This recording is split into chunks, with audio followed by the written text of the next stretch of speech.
Hello and welcome to the third Mania devlog. Before we get into the meat of the devlog, I'd like to address a bit of an issue with them, that being the quality and frame rate of the footage displayed. These issues aren't in the game itself, but rather the result of limited hardware and not having a dedicated graphics card. On the other hand, I think it's good to develop the game on limited hardware, since it forces ongoing optimization for performance, which will make the game far more accessible to players. On the other hand, that limitation becomes a problem when it comes to recording the gameplay, to showcase it, which reflects poorly on the game itself. I think for now I'm going to carry on making these devlogs, but I think a bit further down the line I'll probably put them on hold until I have more suitable hardware, especially when the focus of development is more on the graphics side of things. With that out of the way, let's dive into what's been worked on over the last month. I added ammo mechanics to the game for ballistic weapons, with respective ammo types along with a UI display that shows current ammo above the selected weapon, with a bit of colour-based feedback and audio cues that make current ammo level easy to read without having to look at the number directly. I've added ammo stations to the game that can be used to refill ammunition after a set cooldown. In future, they might have a cost for use or have limited inventory, but I haven't decided yet. I've also added magazine parts for every ammo type that can be used to increase ammo capacity for their respective weapons, at the cost of extra weight and the build slots they take up. I added the Wave event backend. Basically, this allows for completely flexible scripting of events within the wave-based progression system, without needing to refactor everything. Basically, it spawns manager objects and scripts, using enemy spawning logic. Added a new enemy that's more of an environmental hazard than a typical enemy. They're released by drop pods and drift around the map like glowing spores that self-destruct and discharge a shock if you get too close to them. I added these to increase threat diversity, as well as creating a cool visual and adding a more alien feel to the invaded. One of the first issues I had to solve this month was the lighting bottleneck. District 17 is a dark map that already had 140 streetlights before the map was expanded, and was by no means finished then. The game engine only supports a maximum of 160 lights, and actually, having even 140 of these lights was very bad practice and hurt performance. To solve this problem, and allow for unrestricted lighting, I used emissive gradients to create fake light pools that are used by default, but blended to a real light source based on distance from the player, and whatever the manager's light cap is set to.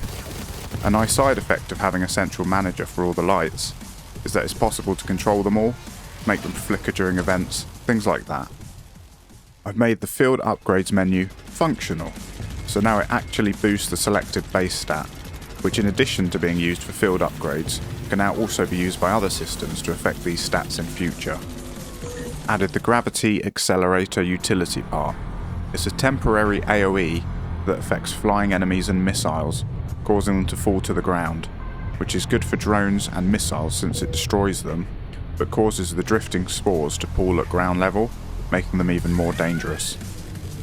Added the telescope utility that has 3 levels of zoom and makes it easier to snipe enemies at range.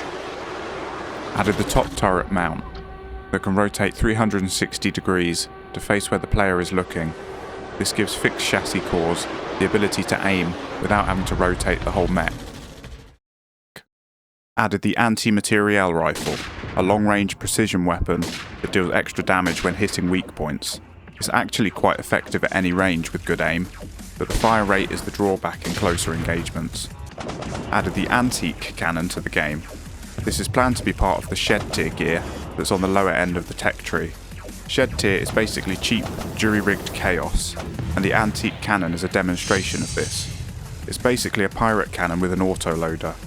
It fires cannonballs that usually bounce off the enemies, but if lined up properly can be used to hit multiple enemies with a single shot. Added the spinning saw, which is another shed tier weapon, that's also the first melee weapon. It's a passive weapon that deals damage on physical contact. A light melee build could be viable if paired with a gravity accelerator to bring enemies to the ground, although that wouldn't really help with bosses. I spent a good chunk of time this month modelling new buildings and working on the District 17 map, including a few new roads Lots of new streetlights, 11 new high-rise buildings, water pumping stations and overhead pipes, a hospital and a nuclear reactor site, which is planned to be used as part of the set piece to defeat the final boss. Right now it's just kind of sitting there in the map, but it's set up so all the structures can retract and protract, so that it can be used in a sequence event. Added damage costs for building destruction, since the Mecha Mania project is on the hook for any damage it causes to the city. This mechanic also inspired a planned comic relief character in the control room, the Project Accountant, who will react over comms to destruction of valuable buildings. The total damage costs across the game might also affect how much of a hairline he has by the end of the game. Added logic for dynamic draining and charging of mech core energy. EMP weapons are possible now, as well as environmental charging, such as running into power lines, as well as the opening up of the option of using the mech's energy to activate systems in the environment. Added a short, unfinished animation to the lift leaving the mech builder and moving into the level for continuity and flair.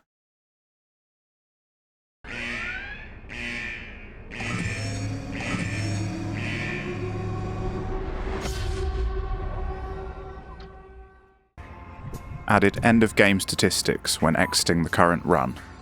Also, I have these feed into all-time player statistics that will be used to determine secondary outcomes in the campaign. These include buildings destroyed, damage costs, times taken, total kills, and number of retries.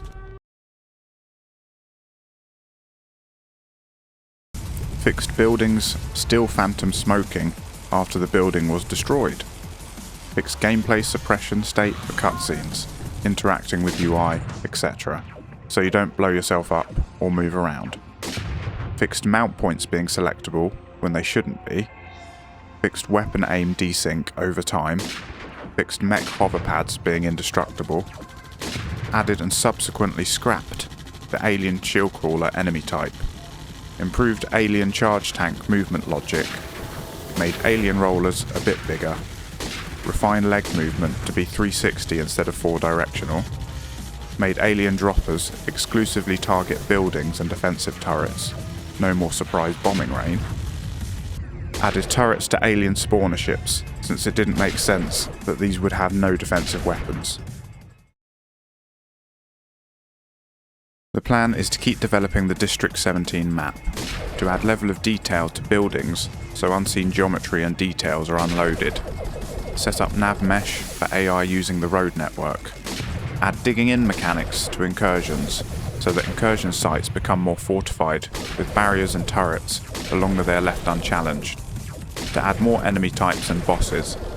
To make custom mode functional, which will allow for custom games with enemy toggles, boss toggles, different game modes and test maps. This will make the game a lot more replayable to the player, but will also double as a really handy tool for development and testing. Going to add a new core type. Going to start work on the NPC roster system that will give allied units unique characters that persist throughout the game if they survive, and are replaced with new characters if they don't. To add more mech parts and utilities. To start working on job minigames so that running out of money doesn't softlock the game, and also allows for quickly earning small amounts of money towards parts and tech tree unlocks. Although I won't be implementing the tech tree and the unlock system until I've added a lot more parts to the game first. Basically, I'm waiting until I have a better idea of how to plan progression. These are just a few of the many planned features and things to get done, and there's no guarantee that these are even the things I'll end up working on over the next month, but it's just a rough idea. And with that, we've come to the end of this month's devlog. There will be a Mecha Mania Discord coming up in the coming months, for anyone who wants to join. This will present opportunities to play test builds of the game, as well as being a place to keep up with development in real time and make suggestions. As always, thanks to the watchers for watching, and see you in the next one.